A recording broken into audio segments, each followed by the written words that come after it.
Bienvenidas a este segundo capítulo de nuestro libro Cuando mamá lastima, ¿ok? Ayer estuvieron buenas las reflexiones que hizo Caro, que anda por aquí, y también Noemí. Ya no nos dio tiempo ayer de hacerlas en línea, ¿no? Bueno, y Caro no entró, nos decía que no había podido entrar. La verdad es que hay hogares en donde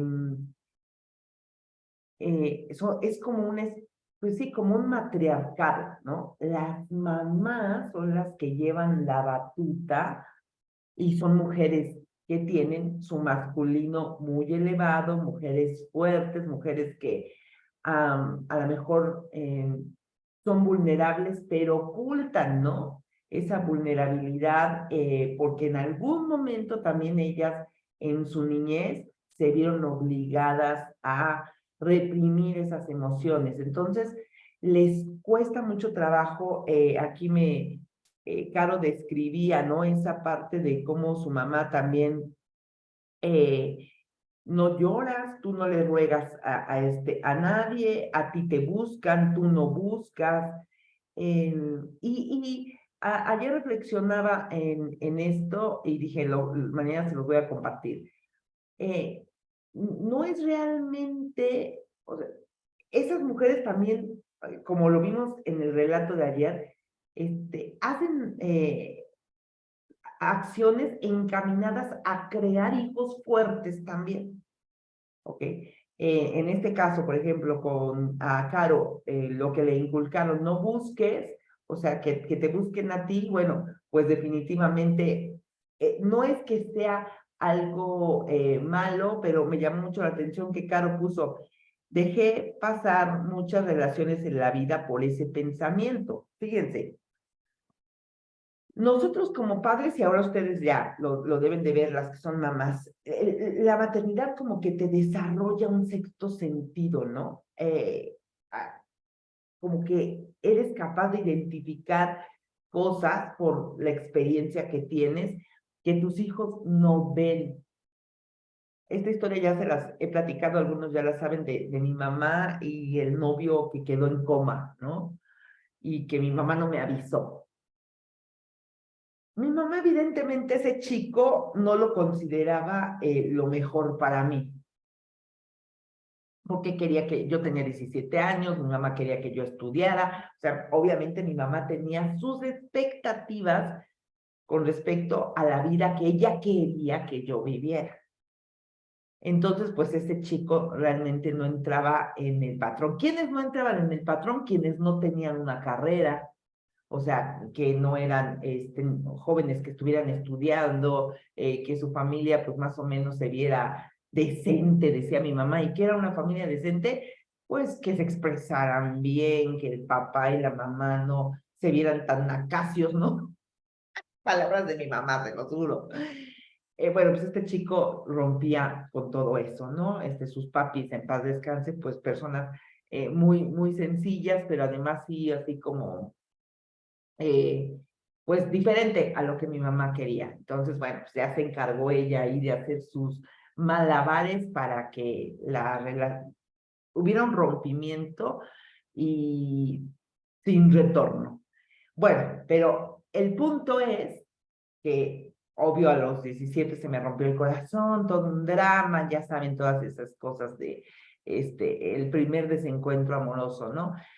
Pasan los años, ya después nos enteramos, o sea, él y yo nos reencontramos ya muchos años después, y yo me entero de toda esa historia de que estuvo hospitalizado, que quedó en coma, que me avisaron, que no me dijeron, que la fregada, le reclamo a mi mamá así como que, ay, no sé ni de qué me estás hablando, y a qué viene esto, yo ya, me había casado, ya tenía mis hijos.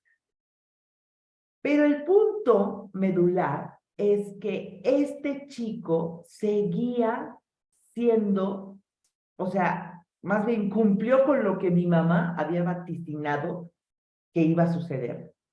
O sea, no estudió, vamos, un hombre de más grande que yo, ahorita yo tengo 50, él debe de tener como 57, no tiene un patrimonio, no tiene ni siquiera un auto, o sea, las cosas materiales, ajá, que en definitiva, chicas, para mí sí son importantes, o sea, ya con independencia de lo que mi mamá me haya enseñado, me haya transmitido, para mí sí son importantes porque yo trabajo desde los 16, tengo 3 carreras, o sea, he hecho un patrimonio, entonces, de repente voltear y ver y decir, wow, qué razón tenía mi mamá.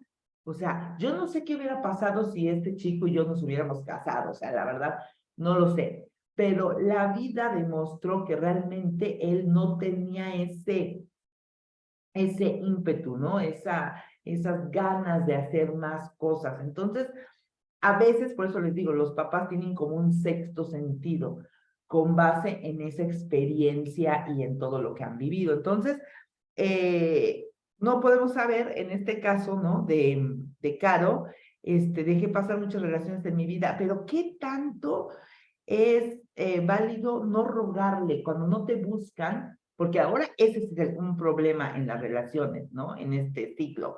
O sea, el famoso ghosting, el famoso gaslight, o sea, gente que realmente no está disponible emocionalmente y que nosotros no vemos esas red flags y entonces ahí vamos, ¿no? Y bueno, nos toca sufrir y a veces relaciones muy tormentosas. Entonces, yo podría decir que hay enseñanzas de los papás que realmente sí, a lo mejor no son las óptimas, pero sí nos ayudan y sí nos preparan, ¿no? Para el mundo en el que estamos viviendo. Entonces, sí, doña Irma tiene mucho de doña Alma. Pero bueno, vamos a leer nuestro segundo capítulo hoy, así que luego Noemí también nos puso, me estrujó el alma. Sí, sí, sí, o sea, de verdad yo creo que el relato de ayer, el capítulo de ayer sí estuvo, a mí me dieron ganas de llorar cuando al final dice él, ese sueño que él tenía, ¿no? Y cuando dice, estoy soñando, me recibe esta mujer con el cabello plateado y nos vamos juntos, ¿no? Dice algo así. Dice, la mujer de largos cabellos plateados aparece, me toma de la mano y subimos juntos hacia la eternidad. Yo creo que también es muy importante de reflexión de este capítulo, chicas, demostrar el afecto, sin importar si es al hijo, al padre, al esposo, al hermano, eh, no se limiten en demostrar el afecto. Fíjense, este hombre de 72 años después de haber vivido, de haber sido un buen padre, fue un buen esposo también, pero en su alma estaba el anhelo de escuchar de su madre un te amo, ¿no? Un te amo. Híjole. Y no importa qué edad tengas, y no importa qué tanto hayas amado y te hayan amado otras personas, o sea, el vínculo con tu madre siempre va a marcarte. Entonces, sí está bueno, pero bueno, vámonos a lo que sigue. Es entre risas este segundo capítulo y dice así. El perdón es una decisión, no un sentimiento, porque cuando perdonamos no sentimos más la ofensa, no sentimos más rencor. Perdona que perdonando tendrás en paz tu alma y la tendrá el que te ofendió. Madre Teresa de Calcuta. Ella no mide sus actos ni sus palabras, la prudencia no es lo suyo. Los años han reafirmado su derecho a opinar acerca de todo. No importa si se trata de religión o de ciencia, de política o de cocina, ella siempre tiene comentarios sobre cualquier tema que escuche. Es una mujer robusta de cabellos cortos que antaño fueron largos, pero que tuvo que cortar después de que la peluquera se los quemase con el tinte. Esa tarde había llegado a casa con su nueva apariencia. Su marido, que estaba de pie, se sentó y sus hijos que estaban jugueteando se quedaron en silencio. Al cabo de unos segundos rompieron a reír, lo que provocó el llanto estrepitoso de la mujer. La consolaron diciéndole que se veía más joven. Cuando su marido le dijo que se veía más delgada, se recuperó del todo. A Caridad Montoya, que es como se llama, le encanta aparentar ante todos que es una buena madre y una esposa ejemplar, y a su paso reparte consejos. Le educaron las monjas de la congregación del Niño Jesús, que le enseñaron a bordar en punto de cruz y a tejer con agujas de gancho. Pasaba mucho tiempo sentada en su sillón color arena, junto a un montón de revistas de las que conseguía las ideas para sus creaciones y su bolsa de trebejos para bordar o tejer. La cocina siempre olía a sopa de arroz y a caldo de pollo. Ha sido una madre cariñosa y a su modo consentidora con su hijo Pablo. Con Yadira y con Gloria era más exigente, pues decía que las mujeres debían tener una moral más rígida y demostrar buenas maneras bien ensayadas, porque son el pilar de la familia. Gloria es la mayor, Pablo es el del medio y Yadira la pequeña. Cada hermano se lleva 2 años de diferencia, lo que explica que Caridad se pasase varios años lidiando con chiquillos. Para ella, lo mejor de la vida son sus hijos. Por eso, cuando los ha lastimado con algunos de sus actos, siempre ha sido sin querer, sin pensar, sin proponérselo, pero ha dolido. José María, su marido, al que todos conocen como Chema, heredó una mueblería de su padre. Con el paso de los años la ha convertido en un negocio próspero. Tiene sobrepeso y se ha quedado calvo. Ello lo ha puesto incontables veces en el punto de mira de los ácidos comentarios de su esposa. Si hubiese sabido que ibas a parecer una pelota de playa, no me caso, Chema. O hay que ir al baño de vez en cuando, mi amor, no te quedes con todo adentro. Eso y más le dices sin importarle si están solos o acompañados. Chema se pone de 1000 colores y aunque delante de sus hijos no dice nada, seguramente le reprocha sus palabras cuando están a solas. Su contrariedad se puede leer en el tono que adquiere su cara y en la fuerza con la que aprieta los labios. Pese a todo, ha permanecido estoico frente a las chanzas que su mujer hace sobre su apariencia. Ella siempre ha sido así. Intenta hacer una broma con todo. A veces se pone creativa y logra hacer reír. El problema radica en que su ingenio se centra en poner en berlina a los demás y eso cansa. Tal vez sea simpático una vez, pero cuando ya se convierte en un discurso continuo lastima. No se da cuenta de lo mucho que ha herido a su familia a lo largo de los años. Los ha ridiculizado en reuniones familiares, en bodas y en fiestas de 15 años, delante de los amigos del colegio y durante las Navidades. Entre risas los ofende y los lastima sin siquiera darse cuenta. ¿Has visto tu peinado, Gloria? Parece una vacinilla, no se te vaya a ocurrir salir hacia la calle. Con ese vestido pareces una mona con patas de alambre. Heredaste las piernas de mi suegra. ¿Cómo dices que se llama ese chico con el que sales? ¿Ese que tiene cara de indio y camina como si montara a caballo? No sé cómo te dieron el papel de princesa en la obra, Gloria, con esas trazas que hacen que parezcas una mucama. Cuando engordas pareces una cuerda con un nudo, Gloria. Solo se te hace una bolita en la barriga. De todos lados te ves como una cucharilla. Y no se cansa. Gloria le ha pedido de 1000 maneras que por favor sea más mesurada en sus bromas y comentarios, y que una burla de vez en cuando y en un momento oportuno está bien, pero que cuando este hecho se convierte en una forma de interacción continua, pierde su efecto gracioso. Para todos tiene siempre una frase que a ella le parece graciosa, pero que para los demás es un insulto en 9 de cada 10 ocasiones. Ella se ríe y si siente que los ha ofendido, le quita importancia y se defiende. Ay, es broma, no lo tomen tan en serio. De las chanzas pasa a las imprudencias. Pensé que estaba usted embarazada. No sabía que había subido tanto de peso. O así que eres tú el chamaco con mal aliento. Gloria me ha hablado mucho de ti. También, ay, me encanta conocer a las amigas de mi hija. Qué bueno que te invitó Gloria a la casa, pero te imaginaba más delgada. Y la típica, ¿quieren que les muestre las fotografías de cuando Gloria era un bebé? Y entonces desparrama sobre la mesa imágenes de cuando su hija mayor tenía 6 meses de edad, fotos en las que aparece desnuda y panza abajo sobre una cama. Caridad habla poco de su pasado. Sus padres murieron en un accidente cuando ella tenía 20 años, así que sus hijos no los llegaron a conocer. Su hermana mayor, Ofelia, se casó con un americano y vive en Nueva York. Ella es la única pariente cercana con la que ha convivido la familia.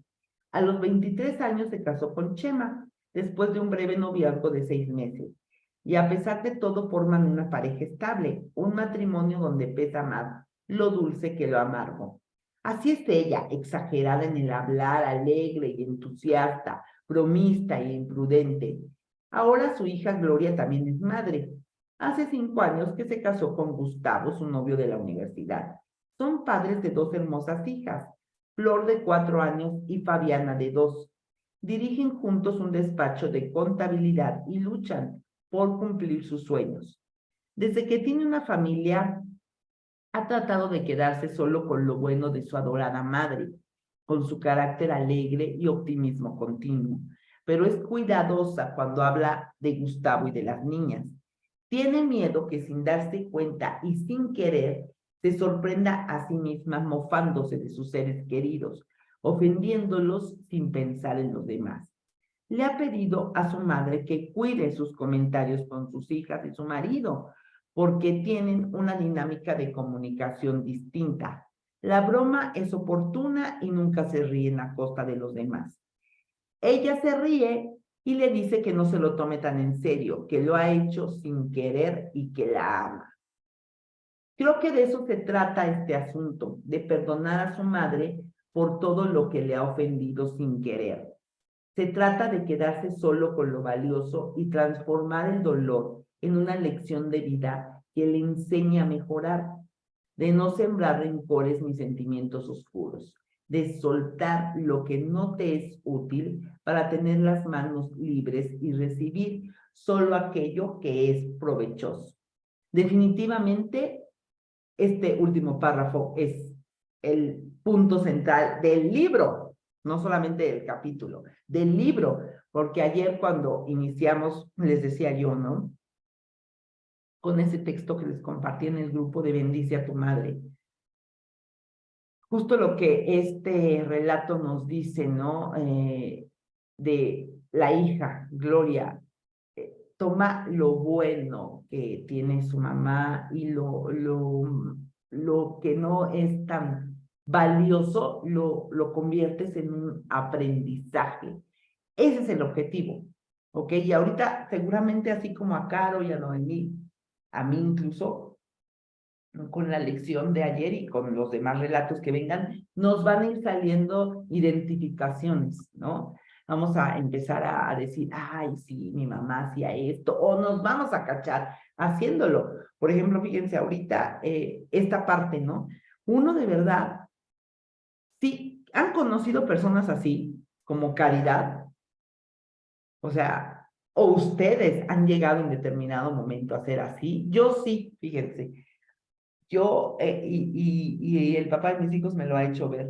O sea, yo ahorita me identifiqué con varias partes porque a veces yo pienso, o sea, yo digo las cosas como muy sin pensar a los muchachos, ¿no? Y uno de verdad no lo hace, o sea, no lo haces con el afán de herir, pero no tienes de repente ese filtro, ¿no? Por ejemplo, yo siempre hago broma de cuando mi hijo Mauri nació, y hasta se los he contado a ustedes también, de que realmente estaba bellito con ganas, ¿no? O sea, la mayoría de los recién nacidos nacen extraños, ¿no? Pero Maurito nació así, o sea, y siempre les digo, ay, no, o sea, es que Maurito estaba feíto, ¿no? Yo me río porque sí, o sea, me acuerdo de que el doctor me lo llevó y incluso mi mamá también me dijo eso, ¿no? Me dijo, ay, fíjense, mi mamá dijo una frase que la verdad yo después con el paso del tiempo yo dije, ay, mi mamá, ¿no? Lo vio a Maurito y dice, ay, porque cuando, antes de que lo llevaran de los cuneros me dice, oye, ¿cómo está el niño? niño? Y le digo, ay, mamá, está bien precioso, gordito, gordito, le digo, blanquito, yo le dije, ¿no? Blanquito, así. Y me dice, ay, qué bonito. Pues cuando llevan al niño, ya lo llevan bañado. Y entonces, pues llega y Mauri es morenito, ¿no? Y los tres son morenitos, porque su papá es moreno. Entonces salieron así como achocolataditos, la combinación de la mamá y el papá. Entonces lo llevan y dice mi mamá, ay, Dios mío, pero así con esas palabras, ay, ¿no que era blanquito? Está bien prietito el niño, Alma. Y yo volteo y lo veo y digo, ay, la madre, ¿no? O sea, sí, ¿no? Dije, pues sí, no traía los lentes cuando nació. Yo me quedé así, dije, ay, sí. Entonces, a partir de ahí, o sea, yo lo vi y dije, ay, sí, realmente está muy pechito, ¿no? Bueno, hoy es un guapo, mijo. Está precioso. Pero a mí se me hace fácil siempre contar esa anécdota, ¿no? Ay, es que bueno, obviamente no la platico a gente que no sea, pero sí fuera del núcleo familiar, pero sí lo he dicho aquí en casa, o sea, delante de Mauri o con su papá y sus hermanos, ¿no? Y su papá siempre me ha dicho, Chula, no digas eso, ¿no? Porque Maurito, y yo muerta de risa. O sea, ahorita por eso me vino ese flashazo, ahorita que estábamos leyendo, yo así de que me parece muy simpático. Entonces, hay veces que a uno le parecen muy simpáticas cosas que son imprudentes. Entonces, aquí con este relato, pues no es que Caridad fuera una mamá que no amara a sus hijos. Ella consideraba que pues ese tipo, ay, no seas tan delicada, no seas tan seria, es una broma. Pues sí, una broma que te avergüenza delante de las personas y que transgrede tu esfera, eh, pues, personal, que hiere tu autoestima, deja de ser broma, ¿vale? Entonces, ¿quién se identifica con este? Están muy calladas, no las veo ni poner un comentario. ¿Cómo sintieron este relato? Vamos a aventar otro, ¿vale? Y vayan ahí poniendo sus reflexiones. Decadente. El perdón es la fragancia que derrama la violeta en el talón que la aplastó. Mark Twain. Muchos afirman que han logrado algunos de sus grandes éxitos gracias a su madre. Yo digo que todos mis logros los he conseguido a pesar de la madre que tuve. Quien me ha conocido en la vida adulta no se imagina el pasado que escondo, no conoce las cicatrices de abandono, traición y humillación que tengo y que han quedado ocultas en la profundidad de mi memoria. Aquel que solo se fija en la apariencia se encuentra con un hombre realizado, que goza de buena salud y tiene buen cuerpo, bien vestido, con una bella esposa y 3 maravillosos hijos, que no han hecho otra cosa que llenar de bendiciones su existencia. Quien se asoma a mi interior, ahí donde guardo mis orígenes, entre penumbras y misterios, se da cuenta del dolor acumulado a lo largo de la vida, un dolor crónico, persistente, imperecedero. Mi madre era una mujer muy hermosa, mi abuelo era de origen español, de un pueblecillo de Asturias, y mi abuela, la hija de un poderoso empresario del ramo de la construcción en el Estado de México. Mi madre fue hija única porque mi abuela murió de una enfermedad ocasionada por una bacteria que anidó en sus intestinos. La medicina a mediados del siglo XX no fue capaz de curarla. Mi abuelo la llevó a muchos médicos en México y en el extranjero, pero no pudieron encontrar una cura para su madre. Después de su muerte cayó en una depresión que se vio reflejada en malos negocios y en la pérdida de la mayor parte de su fortuna. A pesar de esas vicisitudes, mi madre creció entre algodones, bajo el cuidado de nanas y choferes, y estudió en los mejores colegios de la capital. Se formó en arte y literatura y pasó varios años en los Estados Unidos en una escuela especializada en artes gráficas. El abuelo murió cuando ella apenas había cumplido los 18 años. Le dejó como herencia la casona de San Jerónimo y varios departamentos en otras zonas de la capital. Mi madre decidió venderlo todo y establecerse con esos recursos que para una jovencita sola no eran pocos en Oaxaca. Esa ciudad siempre le atrajo por su capital cultural y culinario. Mi madre se llamaba Constanza y repito, era hermosa. Mucho, quizá demasiado.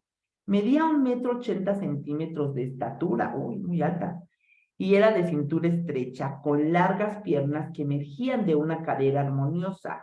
Su piel era acanelada, de terciopelo, con un rostro de finas facciones, coronado por una espesa cabellera oscura. Sus ojos verdes eran profundos y denotaban una inteligencia innegable. Abrió una galería de arte por la calle de Alcalá y comenzó a viajar por el mundo, trayendo obras de artistas que estaban empezando, pinturas, objetos de cerámica, tapetes, esculturas de procedencias cercanas y lejanas, originarias del lejano oriente o de pueblos artesanos del país. Conoció las grandes capitales del mundo, París, Roma, Tokio, Londres, Nueva York. Se fue haciendo un nombre en el sector y comenzó a tener clientes de todas partes del planeta. La mayoría turistas que visitaban Oaxaca y se topaban con la galería durante sus paseos.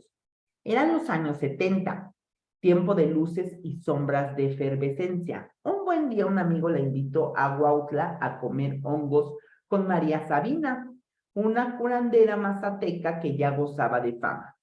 Ese fue el inicio de su romance con los psicotrópicos, de largo amorío que mi madre mantendrá a lo largo de los años con cualquier sustancia que la hiciera sentirse ligera, incorpórea como un espíritu y la elevara hasta el infinito. Una cosa llegó a la otra y su grupo de amistades se fue nutriendo de los personajes más extravagantes. Algunos portaban largas cabelleras y usaban chalecos tejidos por los indígenas. Otros vestían con pantalones acampanados de terlenca, esa fibra sintética que tan de moda estaba en aquellos años. Mi madre vivía en el piso superior de la galería en un amplio departamento que decoró con buen gusto y que más que un lugar para vivir parecía un pequeño museo. Ese departamento se convirtió en un lugar de reunión de sus amigos bohemios. Negociaba aquellas obras, de sus amigos bohemios, quienes entre discusiones literarias y vino tinto fumaban pipas con hachís, carrujos de marihuana o masticaban peyote. Fueron años de locura y libertad que ocasionaron el cierre de su galería y redujeron su capital casi a la mitad. Cuando la fortuna se largó, se fueron con ella los amigos y entonces Constanza decidió que había llegado el momento de preparar el equipaje y buscar en el mapa otro lugar para establecerse. Estaba resentida con aquellos que abusaron de su juventud y su hospitalidad. Se sentía frustrada tras cosechar soledad y abandono, pese que había sido generosa con todos. Con 2 maletas y el dinero que le quedaba en el banco, se dirigió hacia el norte del país y se estableció en Chihuahua. Encontró un departamento en la calle Ángel Trías, a unas cuadras de la catedral. Desde ahí comenzó a reinventarse. Mandó a hacer tarjetas de presentación como marchante y con los contactos que había hecho pudo empezar de nuevo. Con ese porte altivo que reflejaba su buena cuna, captaba inevitablemente todas las miradas a cada paso que daba. Se inscribió en clases de pintura con uno de los más conocidos maestros de la ciudad, que había expuesto sus obras en famosos museos del país y del extranjero. Su sensibilidad y destreza con los pinceles comenzó a levantar admiración y su maestro la motivó para que hiciera su primera exposición. Durante el día atendía a los clientes y negociaba aquellas obras que caían en sus manos. Por las tardes se encerraba en su guarida a pintar sin descanso, a plasmar en cada lienzo sus nostalgias, sus angustias, sus dolores. Para inspirarse se tomaba una copa de vino, después 2 y a veces 4. El vecino del piso de arriba, un estudiante de agronomía con el que a veces cruzaba unas palabras, la invitó una tarde a fumar un churrito de marihuana, y entonces el consumo de drogas regresó a su vida. El día de su primera exposición conoció a un hombre alto y atractivo de cabello rubio y espalda ancha, enfundado en un traje de lino de color camel, Llegó al lugar acompañado de un reconocido político de la época. La mirada azul del varón se topó con los ojos verdes de mi madre y una chispa se encendió. La chispa de una pasión desenfrenada que los llevó a terminar la fiesta en la lujosa habitación que el forastero había reservado en el hotel más elegante de la ciudad. Parecía que sus cuerpos se buscaban desde hacía siglos y que al encontrarse, una ansiosa espera hallaba la calma en sus besos. Luciano Grajeda, ese era su nombre, era oriundo de Durango e hijo de unos importantes ganaderos. Culto, había sido educado fuera del país y ocupaba el cargo de director en un reconocido bufete de abogados de Ciudad Juárez. Le compró 3 pinturas y le robó la vida. Se la llevó a vivir con él a una hermosa casa de estilo modernista en la ciudad del Paso, en Texas. Su despacho estaba en México y su vivienda en Estados Unidos. Mi madre cargó con sus pertenencias y se dedicó a pintar mientras Luciano estaba en sus asuntos. Se le olvidó preguntarle muchas cosas. Estaba cegada por el amor y vivía el presente. Pero él era un hombre con un secreto y este sería revelado el día de mi segundo cumpleaños. Constanza se embarazó de Luciano cuando llevaban 7 meses viviendo juntos. La dinámica cambió entre ellos y las ausencias del amante se hicieron más frecuentes. El día de mi nacimiento, mi padre se encontraba en Durango arreglando los trámites de una herencia. Mi madre dio a luz sola en un hospital del Paso, un 14 de marzo a las 6 de la tarde. A su regreso, Luciano, cargado de regalos para la madre y el bebé, pero vacío de interés y de ternura. Ay. Ella cayó en una depresión y tuvieron que contratar a una nana para que se hiciera cargo de mí. Empezó a tomar una copa a media mañana para calmar sus nervios. 2 y a veces 4. Por ahí se les encendió el micrófono, niñas. Bueno. Tomaba antidepresivos con vodka, con vino tinto, con tequila. Fue la época más prolífica de su obra. Durante esos 20 meses pintó 12 de sus mejores cuadros. Me pusieron el nombre de Ernesto en honor de Ernest Hemingway, su escritor favorito. El día que cumplí 2 años, empacó mi ropa y la suya y salimos de esa casa para no regresar jamás. La noche anterior corroboró sus sospechas. Luciano llevaba 14 años casado con una mujer de Durango con la que tenía 3 hijos.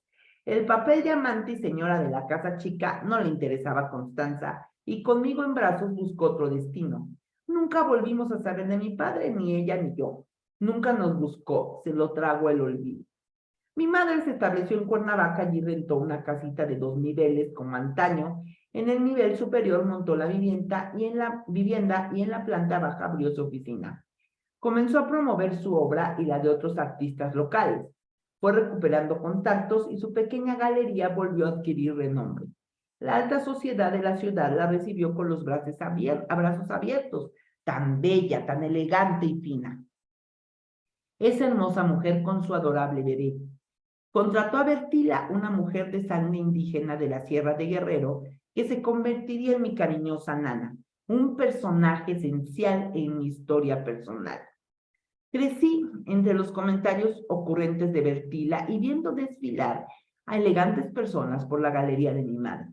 Mujeres con el cuello lleno de joyas, con elegantes vestidos de seda floreada, hombres que descendían de carros suntuosos y que no dejaban de lanzarle piropos. Pero ella ya no creía en el amor eterno ni en el amor de un solo hombre. Empezó a salir con uno y con otro. Y un día un moreno, al día siguiente un rubio, el lunes con un alto y el miércoles con un chaparro. El fin de semana con un viejo y el siguiente sábado desaparecía con un hombre menor que ella. El desfile de galanes era constante y su vida se hizo nocturna. A veces cuando yo regresaba de la escuela aún la encontraba dormir en su cama. Crecí protegido por Bertila, quien me contaba historias disparatadas para disfrazar el acelerado ritmo que estaba tomando la vida de mi madre. Me inventaba relatos para explicar su comportamiento, como por ejemplo que los empresarios trabajaban todo el día y solo de noche podían hacer negocios con mi madre. Y cuando ya no encontraba qué decirme, hacían muecas de disgusto y me regañaban porque los hijos no juzgan a las madres. Crecí sintiéndome muy solo, abandonado. Cuando terminé la educación primaria, mi madre salía con un tipo mucho mayor que ella, que era un político del estado de Chiapas que tenía una casa de descanso en Cuernavaca. El señor se enamoró perdidamente de mi madre y ésta le pidió que se casara con ella. Era un hombre viudo y sus hijos eran ya mayores. Sin embargo, le puso una condición, que me mandara a una escuela en el extranjero porque él ya no tenía paciencia con los chamacos. Mi madre así lo hizo y me envió a un internado en los Estados Unidos y se fue a vivir a Chiapas con ese señor. Bertila se fue con ella. Siempre sentí que era una carga para mi madre, como si mi existencia hubiera llegado a desbaratarle sus planes de vida, como si le estorbara para ser feliz. En el internado pasé 5 años y solo visitaba a mi madre en Navidad y en Pascua. Y cuando estaba allí permanecía solo en la enorme casa chiapaneca platicando con Bertila o encerrado en mi habitación leyendo. No era alguien bien recibido. El esposo de mi madre no ocultaba su incomodidad ante mi presencia. Para él la única que existía era mi madre, esa belleza canelada a la que presumía en todos los eventos de alcurnia que eran invitados a los que eran invitados con frecuencia. Mi madre dejó de pintar y arrumbó sus atriles y óleos en el ático. Nunca más volvió a tocar un pincel, tomaba en exceso, pero como su esposo también lo hacía, se curaban las crudas y exploraban juntos los efectos de las diferentes drogas de moda. LSD, cocaína, marihuana, heroína, los límites eran desconocidos para ellos. Cuando salí del internado de Estados Unidos me mandaron a Francia. Dijeron que era importante dominar varios idiomas y que todo era por mi bien. Pasé 2 años en aquel país e iba a ver a mi madre una vez al año. Ella, pese a visitar París con frecuencia, apenas tenía tiempo para tomarse conmigo un café au lait, me imagino que en francés, ¿verdad, queridas? Bueno, frente al Museo del Louvre. Su desprecio y desinterés hacia mi persona se clavó en lo más profundo de mi corazón. Un buen día me llamó y me dijo que ya no podía sostener mi estancia en Francia, que regresara a México de inmediato. Me esperaba hospedar en un hotel de la capital. Cuando llegué, estaba ebria y en camisón. Bertila permanecía a su lado en silencio. Se había separado del político. Como gratitud por todos los años juntos, le había dado una gran suma de dinero y le había pedido que abandonara Chiapas a la mayor brevedad. Después me enteré de que su marido había encontrado a mi madre en la cama con otro hombre. Por fortuna no la mató. Ahí estaba ella otra vez sola, ebria y drogada, con arrugas alrededor de los ojos y en las comisuras de los labios. Los años y los excesos se reflejaban en el color cenizo de su piel y en sus ojos que no tenían brillo. Su belleza indomable se había quedado en el pasado. Yo ya era mayor de edad, así que decidí alejarme de ella y fabricar mi propio destino. Renté un departamento en la colonia Condesa y conseguí un trabajo de medio tiempo en una reconocida agencia de viajes. Por las tardes trabajaba y por las mañanas estudiaba administración de empresas en una universidad de bajo costo. La dueña de la agencia era una mujer de unos 60 años, con apellido de alcurnia y bien relacionada. Le fascinaba mi dominio pleno del inglés y del francés y desde que me conoció sintió simpatía por mí. Años después se convertiría en mi suegra. Así se me pasaron los años, trabajando, aprendiendo a hacer negocios y viviendo un tórrido romance con la hija de mi jefa, Jessica, que terminaría siendo mi esposa. Llegó a mi vida para convertirme en mejor persona. Sus abrazos llenos de amor lograron sosegar mis demonios interiores. Mi madre regresó convertida a Cuernavaca y yo la visitaba una vez al año para no sentirme culpable por desear verla tampoco. Una tarde Bertila tocó a mi puerta para pedirme trabajo. Me dijo que mi madre se había ido del país y que ella ya no quiso seguirla.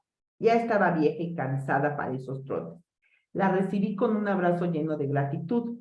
Mucho de lo que les cuento me lo ha relatado ella durante las noches en las que, tomando chocolate caliente, nos hemos sentado a lamernos las heridas.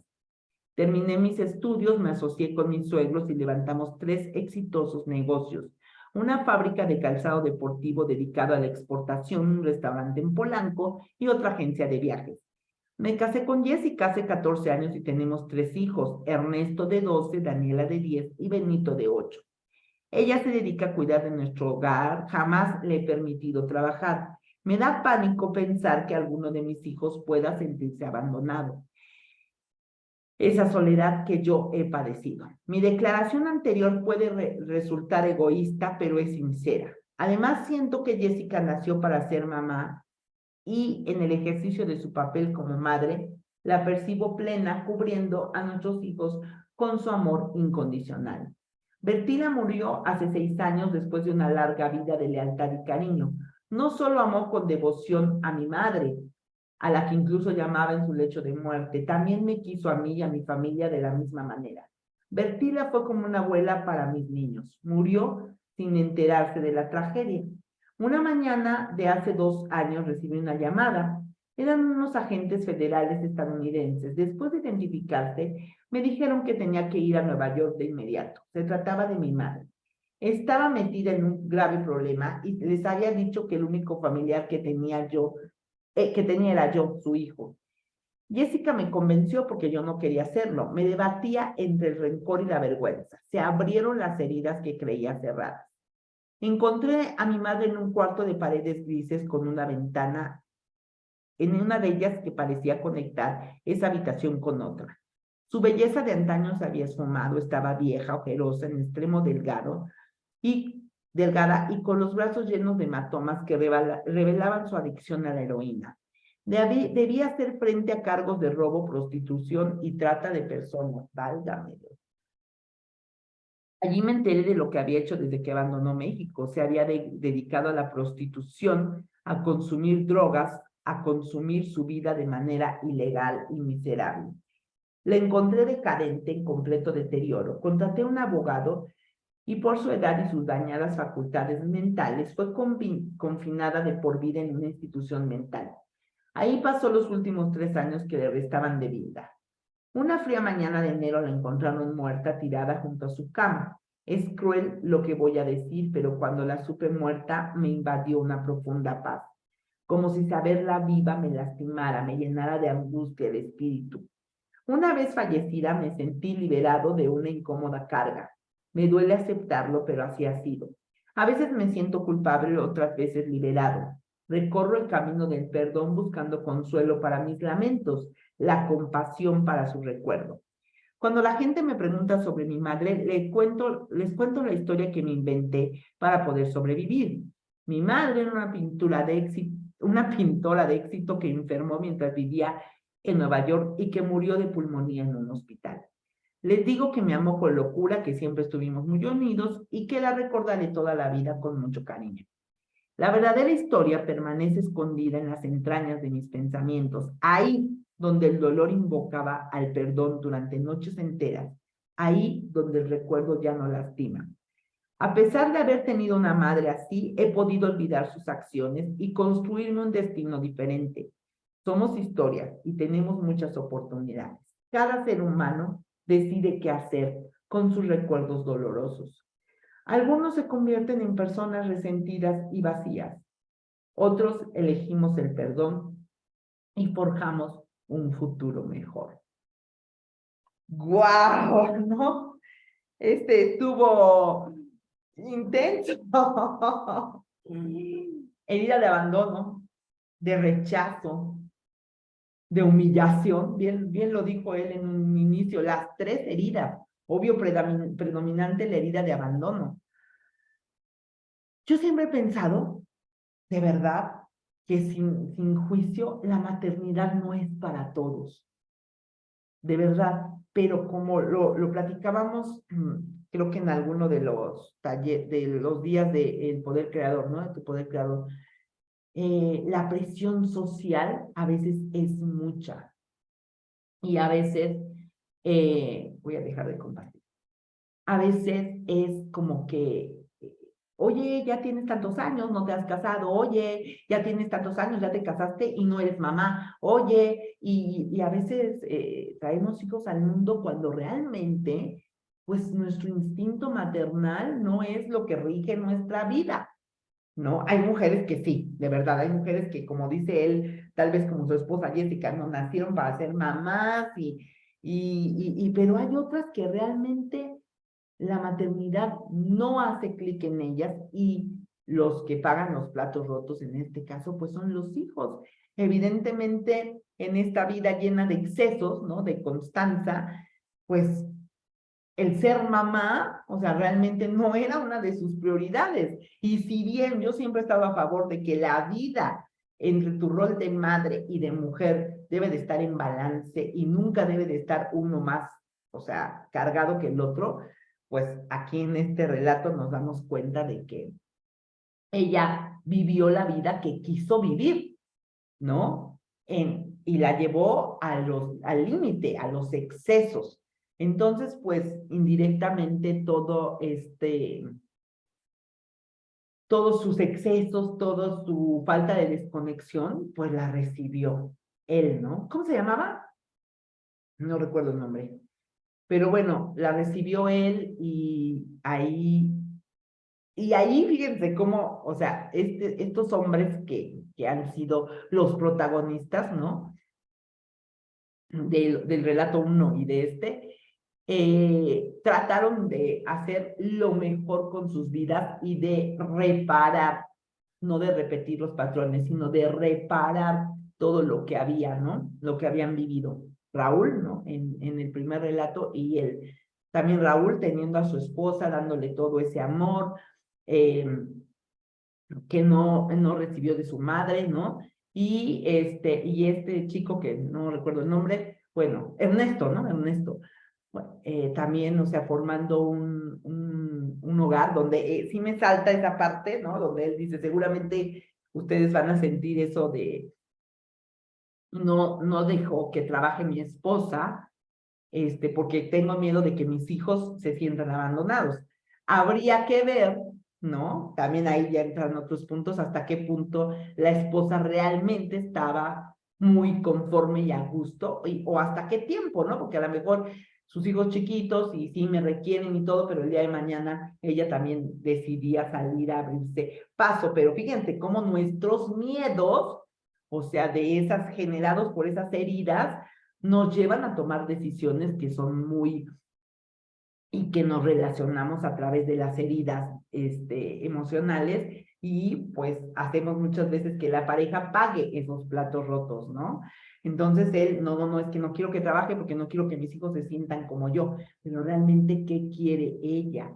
Y si en el caso de que ella quisiera trabajar, ya vamos a alargar la historia nosotros, ¿no? O sea, que Jessica quisiera trabajar, ¿de qué manera entre los dos podemos subsanar que mis hijos se sigan sintiendo atendidos? No, híjole, sí, está muy bueno esto. Bien, vamos a leer el chat. Hola, Almita, buen día. Dije, aquí sí, doña Irma, no se me refleja. Sí juzga, pero no bromea. Buen día, bendiciones. Desde ayer la lectura es para reflexionar mucho. Yo soy la que no expreso mi afecto a mi madre y a mi padre.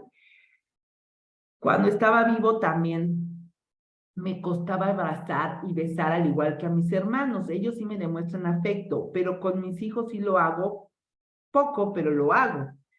En esta lectura he hecho comentarios que en ocasiones han sido incómodos para mis hijos. Fíjate, mi querida Anita, gracias por compartir. Y también Carito. ¿Por qué? ¿Qué hay atrás? Habría que revisar también el árbol, porque este bloqueo para demostrar amor a tus papás, ¿cómo fue tu relación con ellos o qué viste? ¿Ellos sí eran amorosos contigo o dentro de la familia? Porque sí puede ser un patrón, que dentro de la familia no sean dados a demostrar ese afecto. O sea, está curioso, porque como dices, yo sí lo hago con mis hijos, pero también lo hago poco, tampoco es que vayas ahí, irradiando, ¿no? Ese amor. Entonces puede haber algo ahí ya en el árbol que bloquea y que ha pasado de generación en generación, que no, ese afecto, digo, se puede mostrar de otras formas, pero por ahí leí algo, a ver si lo encuentro algo acerca de los abrazos y de todo. Incluso mi hijo Rodri también lo leyó en alguna parte y me dijo, mamá, es que dicen que necesitamos 24, no me lo crean en la cifra, 24 abrazos al día, algo así me dijo mi hijo. para sentirnos bien. Y desde ahí, o sea, nos abrazamos frecuentemente, ¿no? Entonces, el contacto es importante, pero a veces sí hay familias en donde no se manifiesta tanto. Nidia, yo me identifico en la parte de ver a mi padre 2 veces al año. Fíjense, y aquí para cerrar lo de Anita, sí, hay que cuidar nuestros comentarios, porque ya lo vimos ahorita, ¿no? Esto como, hay que aprender de los relatos, de la vida que nos cuentan estos personajes, ¿no? Evidentemente yo ya voy a evitar la bromita de, ay, que Maurito estaba muy feo cuando nació. Que me vaya a oír porque duerme aquí. Porque sí, o sea, uno piensa que uno es simpático y que la broma, y no debe de ser, no debe de ser porque se generan heridas de humillación precisamente, ¿vale?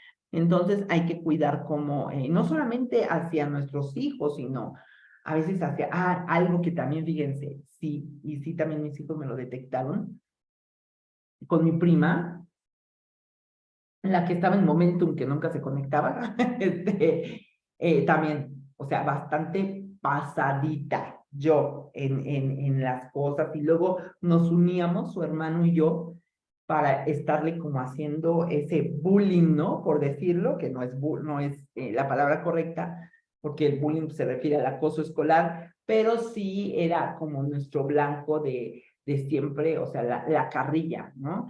Y creo, y ya mis hijos me habían dicho, oye, no te pases, de repente mi tío y tú son como muy manchados, ¿no? Con mi tía. Entonces, también le bajé mucho a ese tipo de comentarios que les digo, uno cree que, ay, que son graciosos y que, ay, pero nunca va a ser cómodo para la otra persona que uno haga bromas a costa de ella, o sea, y que sea el blanco de esas burlas. Entonces, creo que como cultura mexicana, o sea, tenemos mucho eso, agarrarnos, como se dice, de botana, ¿no? A alguien, o sea, es como algo muy normalizado, pero que ya vimos que tiene raíces, o sea, profundas y que puede realmente lastimar a las personas, ¿ok? Sí las puede lastimar, entonces hay que ser muy cuidadosos con ese lenguaje, con esas palabras, porque cuando nos toca, a mí me ha tocado también ser, o sea, la botana. Yo la verdad es que no soy muy susceptible, o sea, la verdad, honestamente, no soy así alguien que se ofenda mucho porque la agarren de repente de Maffer, ¿no? En algo, ¿no? O sea, no soy, pero no porque yo no lo soy, eso significa que los demás tampoco lo sean, ¿no? Pues hay personas que sí son muy susceptibles de que una bromita los puede marcar, ¿no? Entonces hay que tener mucho cuidado, no solo con nuestros hijos, sino en general, no solo hacia nuestros hijos, sino en general. Nidia, yo me identifico en la parte de ver a mi papá 2 veces al año, pero ¿por qué? ¿Por qué? ¿Por qué nada más 2 veces al año?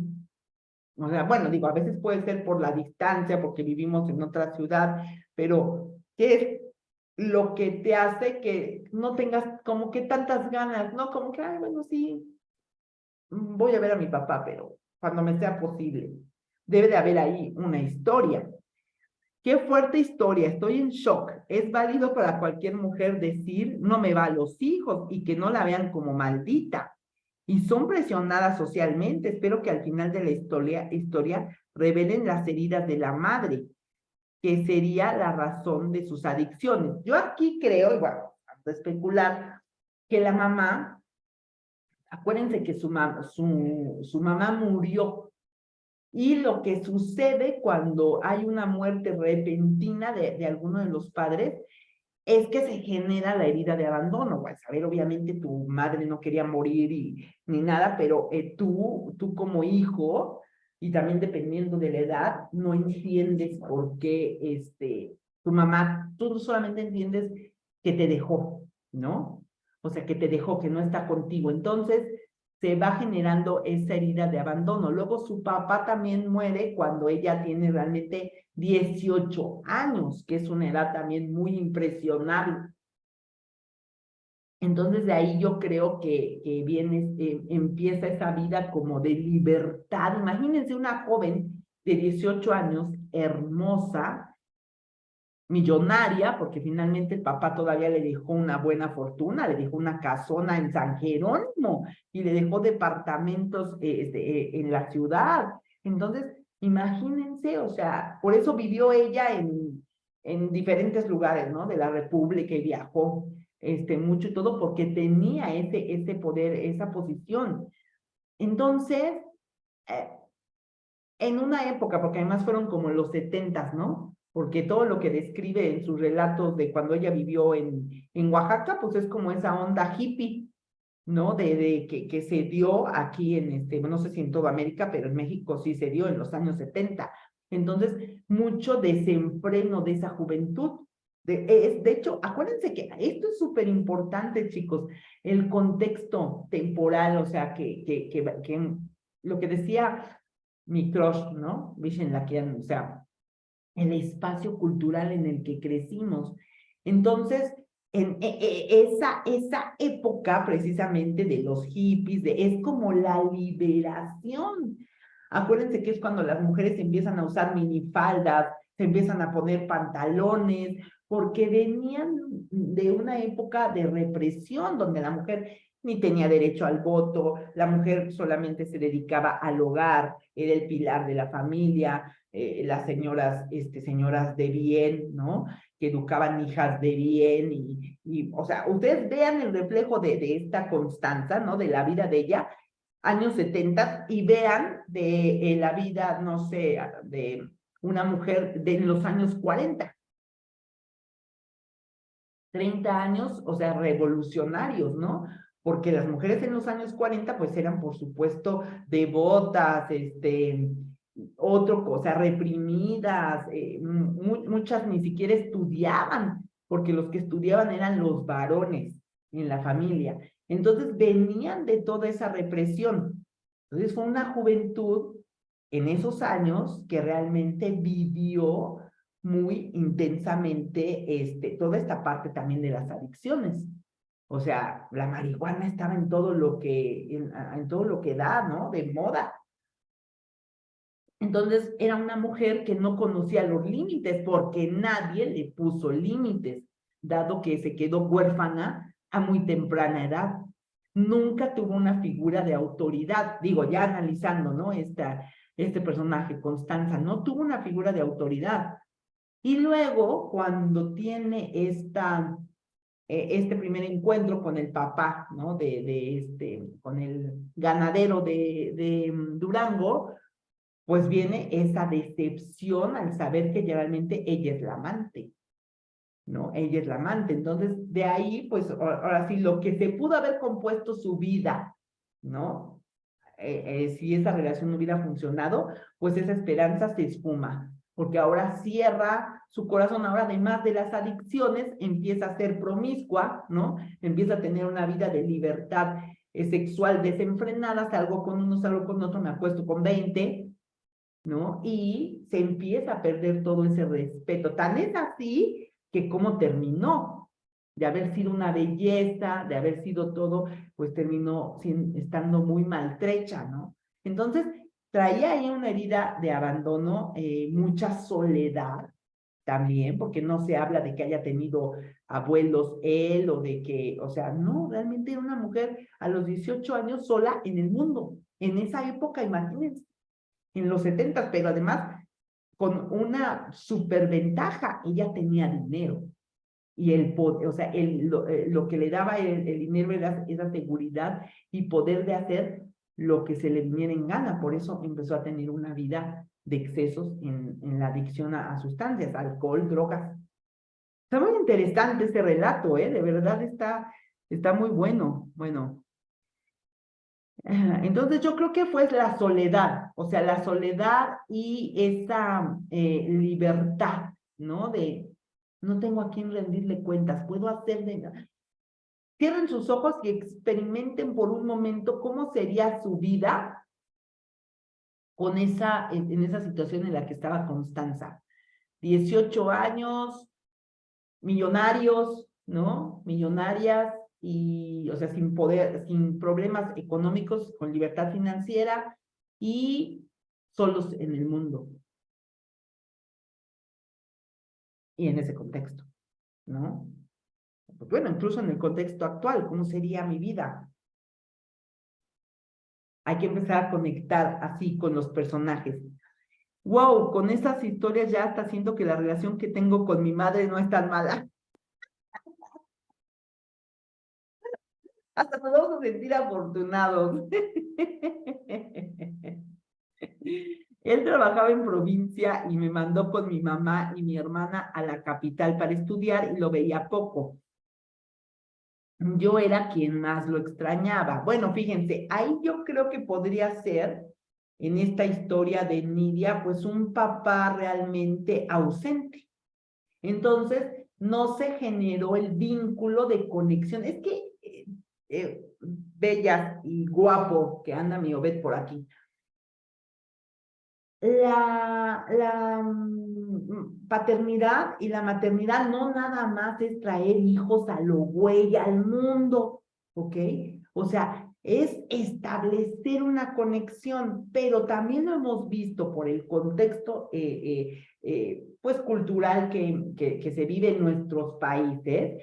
La verdad es que los varones, no todos, ahorita ya digamos que estamos en un punto donde realmente el varón conecta más con sus hijos, pero en realidad, o sea, por generaciones y por décadas, los varones solamente han tenido el papel de proveedores en una familia. Entonces yo soy solamente proveedor y pues sí, te doy dinero, porque aquí es un clásico ejemplo. Yo trabajo en provincia, pero váyanse ustedes, o sea, esposa, hijas, allá llévate a las muchachas a la capital para que estudien. O sea, yo aquí trabajo, les mando dinero, y yo ya creo que como padre, porque eso fue lo que aprendí, habría que ver también qué vivió tu papá en su propio núcleo familiar central con sus padres, eso aprendí, que debo de proveer, pero, y siento que ya estoy siendo un buen papá porque les estoy dando dinero para que estudien, o sea, para que sean alguien, ¿no? En la vida, pero la conexión brilla por su ausencia. Y aquí ya lo vimos, bellas, con este relato de Constanza y de Ernesto, ya lo vimos que el dinero jamás va a sustituir, o sea, el amor, y jamás te va a dar esa seguridad para poder enfrentarte al mundo. Esa seguridad se mama de papá y de mamá, de la relación que tenemos con ellos. Entonces, por eso es que vemos tantos millonarios con una vida, celebridades, ¿no? Que dices, celebridades que se suicidan. Y dices tú, oye, pero si tenía todo el dinero del mundo, la fama. Y si ustedes se fijan, la verdad, contadas son las estrellas, las celebridades que brillan en el firmamento del espectáculo, que realmente han tenido una vida de amor familiar, ¿no? Por lo regular, siempre hay tragedias o sea, que no tienen al papá o que no tienen a la mamá o que la mamá también es alcohólica porque también está dentro del espectáculo o el caso ¿no? Que platicamos en algún momento o salió la bioserie de Luis Miguel, este cantante famoso, oye, bueno, con razón es como es, toda la historia que había detrás del mito, como dicen, y que uno no conocía, ¿no? Cómo realmente fue la relación con su padre, cómo impactó a este hombre exitoso, millonario, súper talentoso, el mejor cantante, ¿no? Cómo lo impactó y lo sigue impactando la ausencia de su madre, que lo ha incapacitado para poder establecer él mismo una conexión cercana con sus 3 hijos. Es que esto es transgeneracional. O sea, ese es un ejemplo, pero fíjense, contrario a lo que han hecho Ernesto, ¿no? Este personaje y Gloria, ¿no? Que dice también, pues yo tomo lo mejor de mi madre. Es que Infancia no es destino. Finalmente, lo que hayamos vivido con nuestros padres, nosotros tenemos la obligación de trascenderlo. Nuestros padres no. Ellos no van a venir a pedirnos perdón y no, no, no, no, no. La obligación, o sea, moral, es contigo mismo de trascenderlo. O sea, para que tu vida sea plena. Esas heridas no se curan, no, no, no sé, o sea, se trascienden. Habrá hechos que de repente te van a abrir la herida, pero si tú tienes ya trabajado todo eso, vas a saber cómo manejarte. De lo contrario, vas a sabotear todas tus relaciones. Y qué bueno que me vino a la mente el ejemplo de Luis Miguel. Desde mi perspectiva, desde lo que dan los medios a conocer, porque no es mi amigo, ¿verdad? Ni lo conozco. Pero de lo que yo observo, completamente con un enfoque de psicología, es un hombre que no ha sanado, que no ha trabajado. Yo no sé si él haya acudido a terapias, si haya, o sea, visto, pero no lo creo porque ya hubiera corregido esa relación con los hijos que tiene. Y es un hombre alejado de sus hijos, es un hombre que no se ocupa de sus hijos, creo que ni monetariamente se ocupa. Entonces, está completamente, o sea, rota la relación con sus hijos, derivada de que él no ha sido capaz de sanar la ausencia materna y el abuso y las heridas de humillación y traición que le generó la relación con su papá. Entonces, aguas con eso, ¿ok? Aguas, aguas. Esta chica también, la que se suicidó, la chica esta inglesa muy talentosa también, que también se involucró con un novio en las drogas y también traía por ahí una historia distorsionada, me parece que con su papá. Entonces, ¿se fijan cómo todo es transgeneracional? Qué emocionante. Bueno, vámonos ya. Ay, mamá, es 6:14. También tengo que cuidar esa parte de comentarios con mis hijas. A veces decimos cosas que pensamos que son de lo más normal, pero sí he visto de repente la cara de mis hijas de incomodidad. Cuidar mucho esa parte. Sí, yo también me declaro completamente distraída en eso y la verdad creo que sí le voy a poner también mucho más atención. Mi abuelita le gritó en el ataúd a mi abuelito, ¿por qué me dejaste? De ahí se vino abajo su salud. Sintió abandono de su pareja. Eso mismo le pasó a mi abuelita. Mi abuelita, cuando muere mi abuelito, mi abuelita hace desconexión total con todo. Ya no, la casa no le importó, las propiedades no le importaron.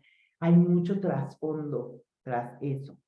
Bueno, queridos, hoy estuvo muy buena y hoy no nos cortó el Zoom porque ya lo arreglé. Resulta que la cuenta que había pagado era la otra. Es que tengo dos cuentas en Zoom.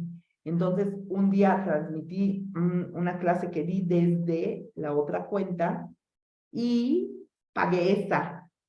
Y obviamente la otra no la había pagado. Entonces ayer dije, a ver, ¿qué chingo está pasando? Y dije, pero ¿por qué me están cobrando? ¿Por qué me dicen que tengo el plan básico? Y después dije, me metí a la otra y vi que esa no. O sea, que esa no tiene los 40 minutos y no más. Y dije, ay, pero como la que ocupo es esta, pues ya, la pagué ayer. Bueno, cualquier reflexión la ponen en el grupo. Qué padre que estuvieron. Y las veo y los veo mañanita, ¿vale? Salgo disparada por mis chamacos. Hasta mañana. Bye.